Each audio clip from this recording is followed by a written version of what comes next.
Assalamualaikum warahmatullahi wabarakatuh. Pria ini adalah seorang Dajjal. Ribuan umat Yahudi dan pendeta telah menobatkan pria ini sebagai Dajjal. Kemunculan Dajjal adalah petanda akhir zaman sudah sangat dekat. Ia merupakan makhluk penyebar fitnah terbesar di atas muka bumi ini. Rasulullah SAW pun telah mengabarkan tentang ciri-ciri dan tanda-tanda kedatangannya. Lalu bagaimana jika Dajjal baru-baru ini ternyata sudah muncul? Sebab beredar kabar yang cukup mengejutkan banyak kalangan bahwa ada di kalangan Yahudi dan para robinya, mereka telah membaiat seorang pria sebagai Mesias mereka, yang tak lain itu adalah Dajjal. Bahkan dikatakan bahwa pria yang dinobatkan sebagai Mesias itu memiliki ciri-ciri dan kekuatan yang sama seperti Dajjal yang dikabarkan oleh Rasulullah SAW. Lantas apakah benar Dajjal yang disabdakan Rasulullah SAW sudah muncul? Siapa sebenarnya pria yang dinobatkan sebagai Mesias Yahudi tersebut? Simak video ini sampai akhir hanya di channel Islam Story. Yahudi sambut kemunculan Dajjal kecil. Dunia maya dibuat heboh dengan kemunculan Dajjal kecil di Israel. Sosok Dajjal kecil tersebut bahkan disambut ribuan umat Yahudi Ortodoks. Tak hanya itu, Dajjal kecil itu datang membawa kekuatan yang sangat dahsyat, di mana ia bisa menyembuhkan orang lumpuh. Hal ini memiliki kemiripan dengan ciri-ciri Dajjal yang dikatakan dalam banyak riwayat, yakni Dajjal merupakan seorang ahli sihir yang sakti dan dapat menyembuhkan berbagai penyakit. Bahkan Dajjal juga bisa menghidupkan orang mati. Sosok Dajjal kecil yang muncul di Israel ini ialah sosok yang diakui sebagai Mesias bagi umat Yahudi pada masa kini. Dajjal kecil itu bernama Yanukarov Solomon Yahuda. Yanuka merupakan seorang robi yang saleh menurut pandangan Yahudi. Ia dikabarkan memiliki kekuatan super layaknya Dajjal. Mengapa ia dikatakan memiliki kekuatan seperti Dajjal? Itu karena ada beberapa kemiripan dan ciri-ciri yang dimiliki Yanuka dengan Dajjal. Misalnya seperti Yanuka memiliki rambut bergelombang cenderung keriting dan hanya bisa melihat dengan sebelah mata saja.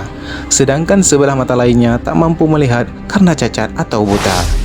Ia juga mampu menyembuhkan orang lumpuh, membuat ramalannya menjadi benar. Dan fakta yang paling mengejutkan lainnya ialah Yanuka mampu menghafal dan mentafsirkan kitab-kitab umat Yahudi seperti Taurat dan Talmud. Hal ini tentu membuat para robi Yahudi Ortodoks mengaku kagum dan terpukau kepadanya. Sebelum kemunculan Yanuka, salah seorang robi bernama Shankanesky yang meninggal pada awal tahun 2022 lalu sempat membuat pengakuan yang mengejutkan dalam sebuah keterangan. Kanesky mengaku sempat melakukan kontak dengan Mesias. Kemudian yang paling mengejutkan lagi, Robin Kanesky mengatakan bahwa Benjamin Netanyahu ialah Perdana Menteri Israel terakhir sebelum zaman Mesianik dimulai. Dikutip dari situs Israel Today, Mesianik adalah masa di mana Mesias bagi orang Yahudi akan memimpin dunia menuju perdamaian. Sean Kanesky mengatakan Benjamin Netanyahu akan menjadi Perdana Menteri terakhir Israel sebelum memasuki zaman Mesianik. Namun, tidak semua umat Yahudi membenarkan Yanuka sebagai Mesias yang mereka tunggu-tunggu, sebab kabarnya umat Yahudi banyak yang berbeda pandangan mengenai sosok Yanuka. Memang banyak juga yang percaya jika ia adalah sosok Mesias yang selama ini mereka tunggu, sebab berhasil menunjukkan kekuatan dan ciri-cirinya. Namun tak sedikit juga yang ragu dan menganggap Yanuka hanyalah satu dari sekian banyak Mesias yang palsu. Lantas, bagaimana kita umat Islam sebaiknya menyikapi hal tersebut? Ya, tentu saja kita harus tetap menjaga keimanan dan ketakwaan kita kepada Allah Subhanahu wa taala serta meminta perlindungan kepadanya dari segala macam bentuk fitnah dan keburukan akhir zaman. Rasulullah kabarkan kedatangan Dajjal kecil sebelum Dajjal besar. Bagi kita umat muslim, Yanuka hanyalah satu dari sekian banyak Dajjal palsu yang akan muncul sebelum hari kiamat tiba. Bahkan Rasulullah SAW telah mengabarkan hal ini, bahwa akan muncul hampir 30 Dajjal pendusta. Hal ini sebagaimana sabdanya, hari kiamat tidak akan terjadi sampai muncul para Dajjal pendusta yang jumlah mereka mendekati 30 orang. Semuanya mengaku bahwa dirinya adalah utusan Allah. Hadis riwayat Al-Bukhari. Di antara tanda akhir zaman adalah munculnya Dajjal-Dajjal kecil sebelum datangnya Al-Masih Dajjal besar.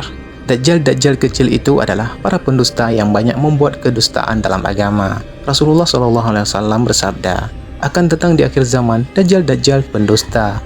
Mereka menyampaikan kepada kalian berbagai bid'ah atau keyakinan dan amalan yang baru yang tidak pernah didengar oleh kalian sebelumnya atau kakek moyang kalian. maka berhati-hatilah terhadap mereka dan jangan sampai kalian terfitnah. Hadis riwayat Ahmad. Ciri-ciri dan tempat munculnya Dajjal. Dajjal merupakan salah satu tanda besar dari datangnya hari kiamat. Akan tetapi, yang tahu persis kapan waktu terjadinya kiamat besar hanya Allah Subhanahu wa Ta'ala. Dalam buku Kemunculan Dajjal dan Imam Mahdi Semakin Dekat disebutkan tentang ciri-ciri Dajjal, yaitu seorang manusia yang berambut keriting dan buta sebelah matanya. Hal ini sebagaimana sabda Rasulullah SAW. Sesungguhnya Dajjal adalah seorang laki-laki pendek, jarak antara kedua betisnya berjauhan, keriting, buta sebelah mata yang terhapus, tidak terlalu menonjol, tidak pula terlalu ke dalam. Maka jika ia melakukan keracuan atau mengaku sebagai Rob kepadamu, maka ketahuilah sesungguhnya Rabb kalian tidak buta sebelah. Hadis riwayat Abu Dawud. Lalu di manakah tempat munculnya Dajjal yang sebenarnya? Dikutip dari buku yang berjudul Keluarnya Dajjal, Dajjal itu ternyata ada banyak.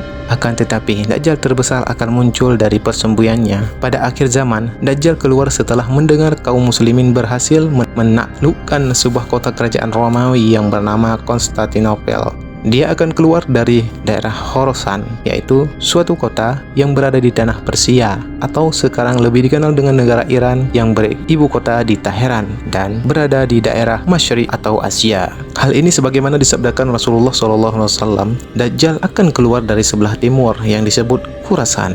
Hadis riwayat Tirmizi. Menurut Abu Al-Fatihah Al-Adnani dalam bukunya yang berjudul Fitnah dan Petaka Akhir Zaman, Khurasan adalah sebuah makna yang berarti tempat terbit matahari. Khurasan merupakan negeri yang amat luas, meliputi beberapa negeri seperti Persia, Afghanistan, dan Turkistan. Wallahu a'lam bishawab. Wassalamualaikum warahmatullahi wabarakatuh.